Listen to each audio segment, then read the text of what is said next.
So an operator is facing lots of complex questions on where he takes his equipment in order to best holistically serve the market and capture them. He's having to buy it and get it onto his inventory before he's got it paid for, because he's amortizing it against subscriptions he's going to get. So he comes to you and says, I want loads of stuff that does loads of stuff, and I want it really, really cheap. I mean, what are they mostly demanding of you, and how viable is it? That's the rub. Combined with, they don't know what loads of stuff they actually need until the very end. And so they have a wish list, and they build into their architecture a lot of flexibility, which costs money, which they don't exercise until they know they need to at the very end of the design cycle, which a set-top box design cycle now is under a year. In fact, in some cases, it's 8 months. And yet, a complex system controller or chipset could take close to 2 years to develop, and they want it cheap. So they're asking you for stuff that he hasn't invented yet. Yeah, I mean, that's right. It's harder for us because we have to.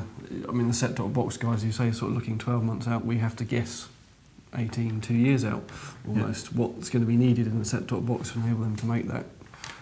To then offer to the operator. And the operators haven't yet determined exactly what they want in their different models in order to tier or segment their markets. And so for the challenge for the folks who are doing the more basic innovative building blocks like analog devices, our goal is to build in the performance and the capability at the right cost point to allow very fast cycle times. And that's as much about components as it is about design, support, and services. So you've got to bring all that together, and you end up just forecasting basically what.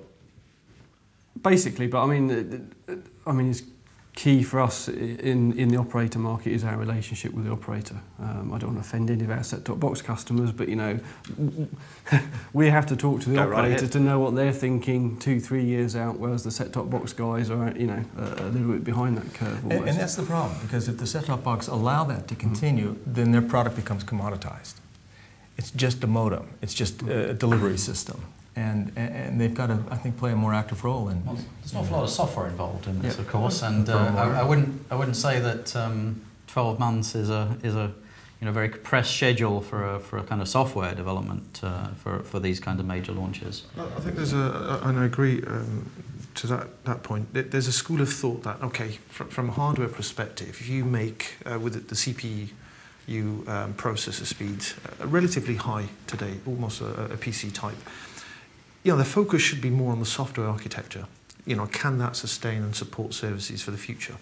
By extra memory, flash, RAM, you can actually introduce new services. You don't necessarily have to change the hardware. We're putting more focus on the software architecture, making it more efficient, making it more flexible to add and introduce new services. The set-top box is effectively a delivery mechanism. So that's a school of thought that we're looking at, certainly now, is to focus more on the software architecture. Right. Therefore, it isn't becoming commoditized. And so the software, at least from our point of view, includes the security mechanisms, of course, and it's an important component of our philosophy going forward, is that the features and functions of the hardware in the box support not only today's security requirements, but also the future security requirements, without any additional hardware components. I think the hardware, there's an opportunity to add user experience with well-designed hardware, and in particular the remote control. If the remote control can be an interactive device, in terms of power savings, you can look at the schedule that's been communicated to the remote control in a small screen. You don't have to power up your plasma TV, for example. And if there's an interesting user interface, like some folks have designed, that's fun to use and easy to use, you're bringing a better user experience and I think more stickiness to the relationship. It's perhaps being overlooked if it's just a modem.